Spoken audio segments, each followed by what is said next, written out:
Screen पर आपको एक वीडियो दिखाई दे रहा होगा। ये जो वीडियो है ये पचोर सारंगपुर पर उदनखेड़ी टोल टैक्स के पास का वीडियो है, जहां पर एक ढाबा है, मेहराब मेवात ढाबा। उस ढाबे में क्या कुछ चल रहा था उसके बारे में हम बाद में बातचीत करेंगे, लेकिन आप लोगों को मैं अखबारों की कुछ हेडलाइन भी दिखाना चाहता हूं। स्क्रीन पर चल रही अखबारों की इन हेडलाइन को आप ध्यान से पढ़ लीजिए, गौर से पढ़ लीजिए, क्योंकि ये हेडलाइन चीख चीख कर बोल रही है कि मध्य प्रदेश के राजगढ़ जिले की जो सारंगपुर तहसील है वो गो तस्करों के लिए एक अड्डा बन चुकी है और लगभग लगभग देश के कोने कोने में गो तस्करी जो होती है उसके तार कहीं ना कहीं सारंगपुर से जुड़े होते हैं। लेकिन राजगढ़ जिले की सारंगपुर की पुलिस इन गो तस्करों पर लगाम लगाने में नाकामयाब क्यों है, यह सबसे बड़ा सवाल है। सबसे बड़ा सवाल है कि अखबारों की हेडलाइन आए दिन पुलिस वालों को, राजगढ़ जिले के प्रशासन को यह बताती रहती है कि राजगढ़ जिले का जो सारंगपुर है वो गो तस्करों के लिए एक अड्डा है, लेकिन उसके बाद भी सारंगपुर में गो तस्कर बेलगाम क्यों हैं, उन पर कार्रवाई क्यों नहीं की जाती है। अब वो जो शुरुआत में मैंने आपको वीडियो दिखाया था वो उदनखेड़ी टोल टैक्स के पास का वीडियो है, जहां पर एक ढाबा है मेहराब मेवात, और मेहराब मेवात ढाबे में गाय का मांस जो है वो लोगों को खिलाया जाता था। और इसका भांडाफोड़ पुलिस ने नहीं किया है, इसका भांडाफोड़ किया है हिंदू संगठनों ने। अब राजगढ़ वालों, ये बजरंग दल, करणी सेना, विश्व हिंदू परिषद और भी जो अलग अलग हिंदू संगठन है वो हमारे लिए कितने ज्यादा महत्वपूर्ण है इस खबर से आप समझिएगा। दरअसल पिछले दिनों एक गोरक्षक देवकरण पाल, जो अब इस दुनिया में नहीं है, वो एक गो तस्करी के वाहन का पीछा कर रहे थे उसे रोकने के लिए। सारंगपुर क्षेत्र से वो वाहन जा रहा था, लेकिन गो तस्कर जो है उस वाहन के पीछे भी सेफ्टी के लिए कुछ वाहन लेकर आते हैं कुछ लोग। तो देवकरण पाल जब उस वाहन का पीछा कर रहे थे तभी गो तस्करों के सहयोगियों ने देवकरण पाल के वाहन को टक्कर मार दी और देवकरण पाल की मौत हो गई। कल विश्व हिंदू परिषद, करणी सेना और बजरंग दल के सदस्यों ने देवकरण पाल को न्याय दिलाने के लिए पुलिस से मांग की, न्याय दिलाने के लिए भी पुलिस से मांग की जा रही है। और इतने गंभीर मामले में सोचिए देवकरण पाल को मिला क्या? कुछ भी नहीं मिला। सरकारी नौकरी उनके परिवार को देने की मांग की गई। एक सदस्य को 25 लाख रुपए का मुआवजा प्रशासन से बोला गया कि देवकरण पाल के परिवार को मिलना चाहिए, लेकिन देवकरण पाल केवल और केवल गौ माता के लिए उस वाहन का पीछा कर रहे थे और अपनी जान दे बैठे। और उसके बाद में कल तमाम हिंदू संगठनों ने प्रशासनिक अधिकारियों से ये मांग की कि देवकरण पाल को न्याय मिलना चाहिए और हत्यारों को जल्द से जल्द पकड़ कर लाना चाहिए। और उसी समय हिंदू संगठनों को एक सूचना मिली कि मेहराब, ये जो भी ढाबा है, मुझे तो नाम लेने में भी पता नहीं क्या होता है, मेहराब मेवात ढाबा जो है, इस ढाबे पर गोमांस खिलाया जाता है लोगों को।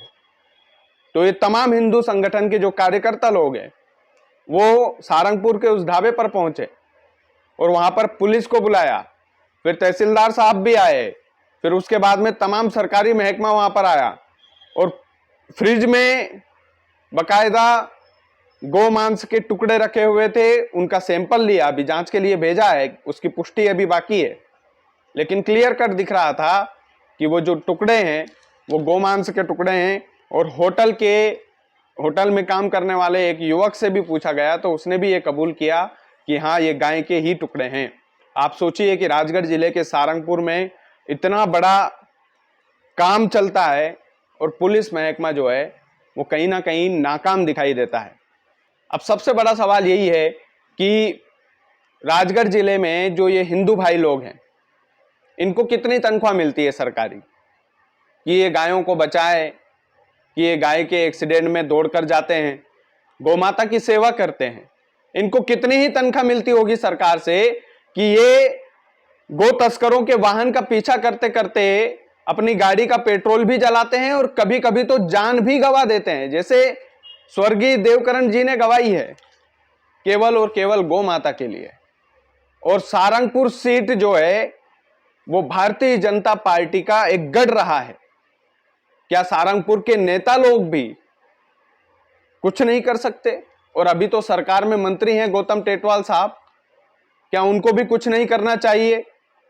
क्या प्रशासनिक अधिकारियों पर मंत्री जी दबाव डाल नहीं सकते?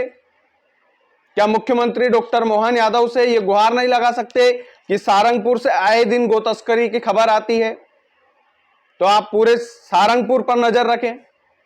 क्या ऐसा नहीं हो सकता? हो सकता है, लेकिन कोई करना नहीं चाहता।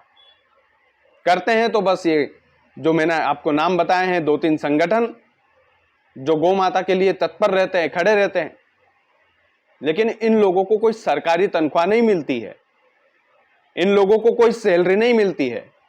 सैलरी मिलती है खाकी वर्दी को, लेकिन खाकी वर्दी को जो कार्रवाई करना चाहिए है, जो पड़ताल पुलिस वालों को करना चाहिए है, वो पड़ताल कौन कर रहा है? वो पड़ताल कर रहे हैं भगवा झंडा उठाने वाले हमारे हिंदू भाई। तो ये तो कहना पड़ेगा और निडर तरीके से कहना पड़ेगा ना कि जो काम पुलिस नहीं कर रही, जो काम खाकी वर्दी नहीं कर रही, वो हमारे हिंदू भाई कर रहे हैं। लेकिन कब तक करेंगे? कहां कहां करेंगे? नेटवर्क इतना ज्यादा भाई लोगों, जितना सरकारी सुविधाएं पुलिस प्रशासन को मिलती है उतनी सुविधाएं इन लोगों को नहीं मिलती।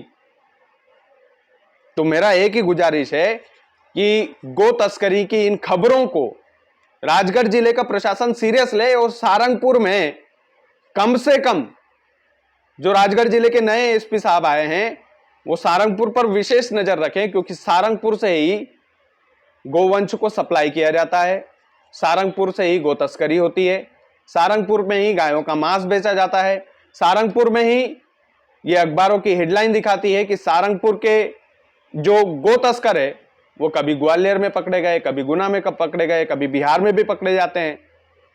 तो अलग अलग देश के अलग अलग राज्यों में ये लोग पकड़े जाते हैं, लेकिन इन पर उचित लगाम अभी तक नहीं है, जो कि अब होना चाहिए है।